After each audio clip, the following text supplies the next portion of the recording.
¿Alguna vez se han puesto a pensar por qué cuando Superman viaja al sol vuelve mucho más fuerte? ¿O por qué cuando Goku se enoja ahora se vuelve rubio y al parecer tiene más fuerza que antes? Mucho más allá de una explicación de la misma historia que nos pueda dar el autor, el lector puede deducir, así como en la vida real, que X personaje es más fuerte que otro, o que una persona alta y con más masa muscular es más fuerte y resistente que otra que tal vez no tenga su misma estatura. Esto en la vida real tiene un límite, mientras que en la ficción no, e incluso puede no tener tanto sentido, ya no solo en el hecho de que un tipo de que a lo mucho medirá 1,50 pueda apalear a gigantes con más fuerza. No me refiero necesariamente a eso. Quiero hacerles una pregunta. ¿Qué tan fuerza sobrehumana es la fuerza del Hombre Araña? ¿Es igual a la fuerza de Hulk, o a la de Iron Man, o a los Cuatro Fantásticos, o Silver Surfer, o de Venom? No podríamos deducirlo hasta que veamos a Peter enfrentarse a uno de ellos. Uno puede deducir que, por ejemplo, en el caso de Silver Surfer, no podría ganarle porque, bueno, este tipo viene del espacio y tiene habilidades que podrían destruir a Peter. Digamos que por una cuestión de título ya nos podemos hacer una idea, aunque la cosa se complica más. Si comparamos por ejemplo a Thor versus Hulk, diríamos que están más o menos parejos, por más que Thor sea el dios del trueno y esté portando el Mjolnir. O sea, digo, hasta Hulk en alguna ocasión pudo levantarlo, así que no sé qué tanta fuerza sobrehumana posee. Podríamos deducir que depende de la situación, lo cual lo hace convencional, además de que recordemos que es producto de un accidente científico, y Thor es un dios. Al no saber qué tan fuerza sobrehumana es la fuerza sobrehumana, surgió algo llamado escala de poder o niveles de poder, es decir, una medición de la fuerza y el poder de X personaje. Como dije antes, una persona normal puede intuir la fuerza de otra dependiendo qué tan alta sea y la masa muscular que tenga. En la ficción, un personaje puede tener poderes que lo hacen incluso más roto, ya no solo por un factor de fuerza física, sino por el poder que éste puede tener. Podemos tener un personaje que parezca débil, pero podría, por ejemplo, destruir un planeta. Voy a mencionar el factor de habilidad más adelante porque considero que es un punto muy importante. Una diferencia entre el manga y el cómic es esta, que en los cómics el poder de personajes con fuerza sobrehumana es difícil de medir. No hay un parámetro exacto más que una medición con otro personaje que pueda venir de otra dimensión, universo, etc. En cuanto al manga, muchos de estos han usado la energía o vitalidad, mucho más aferrado a cuestiones como el espíritu, algo característico en las artes marciales y que no necesariamente tiene que solo involucrar fuerza bruta. De aquí salió el ki, el nen, el chakra, el cosmos, etc. Que resumiendo todas tienen la misma base pero tienen aplicaciones distintas, dependiendo de qué funciones le dé el autor.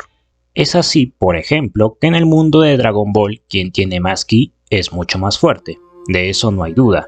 Dragon Ball es principalmente uno de los más importantes ya que fue el que masificó esta idea de forma bestial, al punto en el que escuchamos la palabra shonen y nos imaginamos a los personajes de ese shonen tirando rayitos.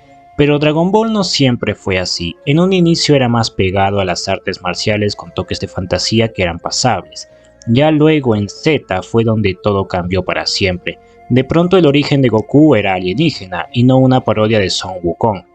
El problema con esto es que al tratarse de aliens, la escala de poder estaría mucho más rota.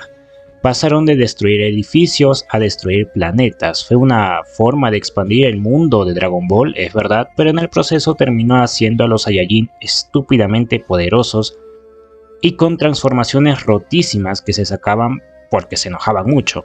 Un requisito bastante simplón y que al final terminaría siendo el cáncer de la franquicia. Naruto por su parte tenía como sistema de poder el chakra, el cual al inicio tenía aplicaciones y normas variadas, muy a diferencia del ki en Dragon Ball donde solo tenía la aplicación de poder destructivo.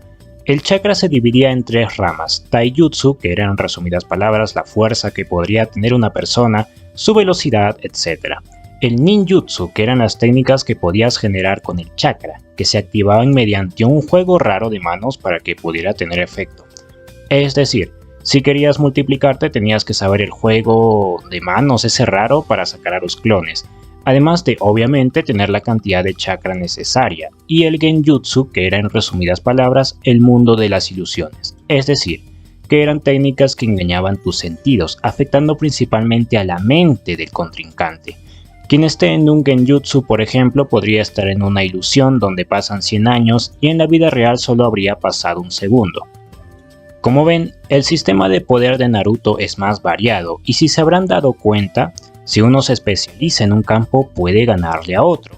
No todo rota en fuerza bruta como en Dragon Ball, pero lastimosamente en Naruto Shippuden se inclinaría más hacia los ninjutsu y taijutsu, al punto en el que todos eran maestros de los tres campos, así que no habría mucha diferencia con Dragon Ball a la larga. Además de que el autor terminaría siendo bastante poderoso al protagonista, que al inicio nos lo pintaban como un pobre diablo y al final terminó siendo el elegido de una profecía, dominando al demonio que tenía adentro y siendo el hijo del cuarto Hokage. Hunter x Hunter es un ejemplo de un buen sistema de poder. Lo malo del Nen es que este es un sistema de poder más complicado y un tanto difícil de entender, pero al mismo tiempo esto hace que sea menos propenso a romper sus reglas y de que uno se saque power-ups de la nada. De hecho, aprender a usar el Nen es bastante complicado, puede tomar muchos años volverse alguien bueno, siendo las personas que tienen un talento para ello las que lo logran en menos tiempo. Pero bueno, ¿cómo es el sistema de poder en Hunter x Hunter? El Nen se divide en 6 estilos: el emisor, intensificador, transmutador, manipulador, materializador y especializador. Cada persona nace con un estilo único. Esto se puede saber haciendo la prueba del agua que se ve en el anime. Una persona puede entrenar otro estilo con el cual no ha nacido, pero eso es poco recomendable. Cada uno, tal cual como su nombre dice, le permite hacer ciertas cosas. Un manipulador, por ejemplo, puede manipular a la gente, un materializador puede crear cosas y así. Este sistema además ayuda a que los personajes, teniendo estilos distintos, puedan trabajar mejor en equipo. Además de que cada manipulador de Nen puede tener una habilidad, que tiene que estar ligada a su estilo, y es algo único que cada uno puede hacer. En algunos casos tiene que dar algo muy valioso para obtener un gran poder, o poner un set de reglas específico para poder ejercer dicha habilidad.